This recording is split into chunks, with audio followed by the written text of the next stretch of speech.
Hey guys, welcome back to Clownfish TV. This is Neon. I am here with Geeky Sparkles. Hello. And we're going to talk about Crunchyroll. Crunchyroll had numerous layoffs.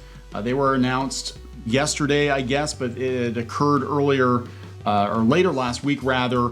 And I think the office most affected, as I understand it, is San Francisco, which is this beautiful, beautiful office we've talked about before. That Crunchyroll has like a cherry blossom tree and they got their own little market, and look at this place. Look at how posh this is. Well, this is the new reality, guys. This is 2023 and these tech companies aren't willing to pay for this kind of lavish. No, they're going to the private room. Look at this. Is that crying calls. room? No, the phone call room. Oh, okay.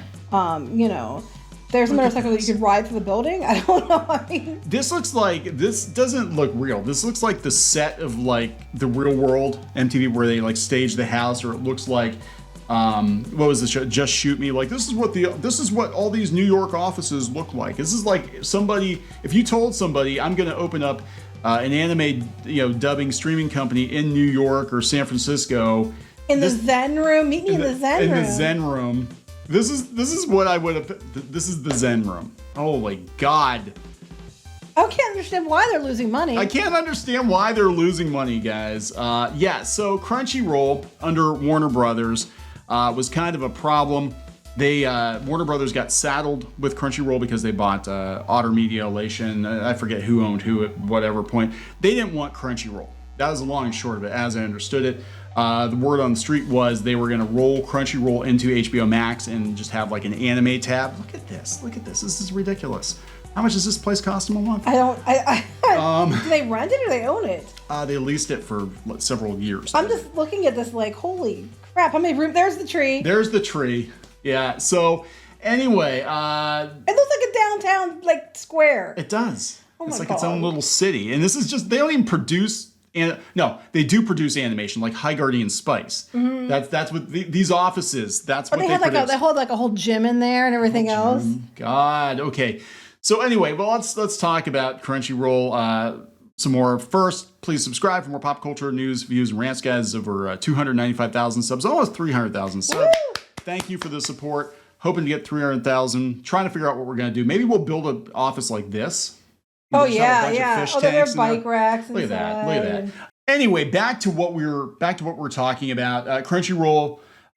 We had been hearing that Warner Brothers wanted to do something with it, unload it or shut it down or consolidate it or whatever. Along comes, and we got told that was not true, by the way. Oh yes. We're just terrible people who don't get anything right. I had it. Directly from the source, people working at Warner Brothers telling me that Crunchyroll was living on borrowed time. Mm-hmm. So then they sold Crunchyroll to Sony, which owns Funimation, and they're consolidating the two anime streamers. And now because of consolidation, they are laying a bunch of people off. Now, some of it's consolidation. Some of it is, this is what you do. This is what you do when you've got some people or too many people or people that you want to get rid of, but you couldn't get rid of them before. Is just say, well, because of us restructuring and consolidation and macroeconomic circumstances beyond our control, you're all gone. Get out of here. And I think eventually they're going to probably shut this office down because it's too damn expensive. So let's talk about the news, which broke on Anime News Network, the most trusted anime news source, which was sold to a manga publisher. And I really, really hope, guys, that they make good on their promise to not gut your website. They are the most trusted. Yes, anything they say about us is 100% true. Of course. Yeah. Wink, wink. Wink, wink. Yes, I'd keep your mouth shut. Anyway, Anime News Network. Crunchyroll lays off approximately 85 employees globally.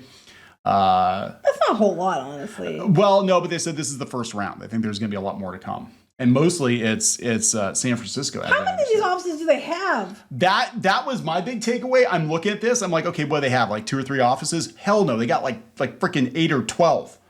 According to one employee with knowledge about the recent terminations, the layoffs include employees in the United States, Moldova, which I heard was where their infrastructure was or servers were, which I'd been told something was going to happen with that, with the Ukraine thing going on, because they're like, yeah, our servers are going to get blown up. France, Germany, and Australia. And primarily affected the company's marketing and engineering sectors. Marketing's always first to go, and then everybody else. The source did not know if the layoffs only affected full-time employees or include contractors. It was actually out on Reddit. It said, according to Crunchyroll's jobs listing page, the company has 12 offices with locations in Culver City, San Francisco, Dallas, New York, Australia, Paris, France, Berlin, Tokyo, Moldova, Switzerland, and London. Why do you need so many offices? That is a damn good question. Nobody has. Netflix doesn't have that many offices. What the hell? They could have maybe closed a couple offices and offered to let people relocate who wanted to relocate or something like that, and then they wouldn't have to get rid of employees. Yeah, this is insane. Like, I don't know why they have this many offices. The only thing I can think is tax write-off. I don't know, because you could be like, hey, we have a European office, we have a Tokyo office. That makes sense, right? Europe and Tokyo, and then we have one in the US. We only need 3 offices, really. Maybe Australia. I'll give you that. But you don't need multiple European offices. You don't need New York and San Francisco, because all you do is stream and dub. Right. It's not like you're producing content, because the content they were producing was dog shit, and they shut it all down. They could shut down a couple of these offices, save a lot of money, and then put some of these people, like, they could just telecommute for, if they're just dubbing or doing things like that, they could telecommute for it. I don't know. I mean, this blows my mind. Like, I was shocked. I honestly thought that they just had San Francisco and Tokyo, and that was it. And it was like, hell no. And I knew they had the Crunchyroll Studios, and they shut that down. That was the one that was making High Guardian Spice and all the other stuff nobody wanted, X-Arm and all that. And that's shut down already, as I understand it. So yeah, I think they're going to look at this and be like, why do we need 12 offices? Why do we need 12 offices? So President Raul Perini, I don't know, informed staff about the layoffs in an email on February 16th. The email cites the integration of the Funimation and Crunchyroll teams as the reason behind the terminations. Redundancies, macroeconomic developments, headwinds. At an all-staff meeting on Tuesday, Crunchyroll leadership informed employees those who were laid off will continue to receive benefits throughout the severance period. Multiple sources cited that the decision was not a cost-saving measure, bullshit, but rather a matter of resolving redundant roles. Redundancy, told you. Bullshit. They had 1,400 full-time employees. Holy hell. Why does Crunchyroll need 1,400? They don't. That's just Crunchyroll. That's not including Funimation. Now, Funimation, as I understand it, they run it lean and mean, and I think they're going to look at this situation and be like, yeah, why do we need this again? Like, this is nicer than the actual Sony offices in Japan. Yeah, I know, right? It's like, what the hell were you guys smoking? All right, so here's a person that's not going to be going to the Zen room anymore. Astro Carey. After 5 fun years, it's with mixed emotions. I must bid farewell to my Madman Crunchyroll family due to redundancy. Being able to support a community that has given me so much is such an honor. I'm grateful for my time, excited to pursue new opportunities. And look, I'm not trying to be a dick about it, and but I'm just saying, like, this was never sustainable. These people don't understand. A lot of these people working these jobs, like, have they ever, and I don't know her situation, I'm not talking about her, but like, we see so many younger people get jobs like this right out of college, and they think this is what working is. This is not what working is for most people. No, this is a paid vacation for a lot of people. Like, they would freaking love to go work at a place like this and have a Zen room. And the pool table. And exercise equipment. Yeah, and eat ramen and just talk about anime all day. Right? This is not how it actually works. So where all of this came from was actually Reddit. There's a guy with a throwaway account, because it's a throwaway account, saying that there were layoffs, the entirety of QA, and a decent percentage of San Francisco, the engineering team, were laid off. Basically, we started working with an outsourcing company, and long story short, and I did read through this already, they were in cahoots with the CTO, and they basically he came in and said, yeah, we don't need people here anymore. I'm just going to use my company to do. So there's a lot of stuff like that going on. Yeah, that's shitty. I'm sorry, but that is. And people said it was a conflict of interest.